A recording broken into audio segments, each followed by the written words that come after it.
የቪዲዮ አንዴ ተመልከቱልኝ መናታችሁ።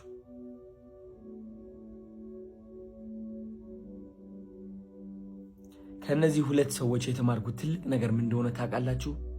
እውነት ነው የምላችሁ፣ ይቅርታ ሽንፈት እንዳልሆነ። አንዳንዴ ይቅርታ መጠየቅ ወይም ይቅርታ መባል ሽንፈት ወይም ማሸነፍ አይደለም። እኛ ግን ይቅርታ መጠየቅ ከሽንፈት ጋር ነው የምናያይዘው። ይቅርታ መጠየቅ ደግሞ ከማሸነፍ ጋር ነው የምናያይዘው። ለዛም ነው ብዙዎቻችን ደካማ መስለን ላለመታየት ፍቅርን እንገፋለን፣ ሰላምን እንገፋለን። እነዚህ ሁለት ሰዎች ያደረጉት ነገር ቀላል ሊመስል ይችላል። ብዙዎቻችሁ በ24 ሰዓት ውስጥ ተጣልተው በ24 ሰዓት ውስጥ ምናምን እያላችሁ ነው። ግን እንደ አንድ ኢትዮጵያ እንደ አንድ ሀገር ማለት ነው የእነዚህ ሁለት ሰዎች ልብ ቢሰጠን እግዚአብሔርን የት በደረስን ነው የምላችሁ። በጣም በጣም በጣም ነው የገረመኝ። በጣም ነው ደስ ያለኝ። ቶማስ አደንቃለሁ፣ ጌታቸውም እንደዛው አደንቃለሁ ማለት ነው።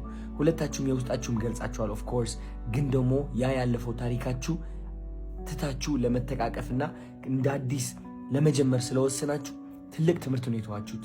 እኛም ከነሱ ተምረን ማለት ነው ለይቅርታ መቆም አለብን፣ ለፍቅር መቆም አለብን።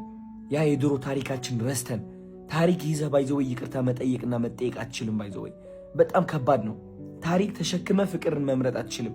ታሪክ ወደ ኋላ ካልተውከው ያ ያጋጠመህ ጉዳት ወይም ያደረስከው ጉዳት whatever it is ያለ መግባባት ወደ ኋላ ካልተውክ በምንም ተአምር ወደ ይቅርታ መሻገር አትችልም። ወደ ፍቅር ወደ ሰላም መሻገር አትችልም።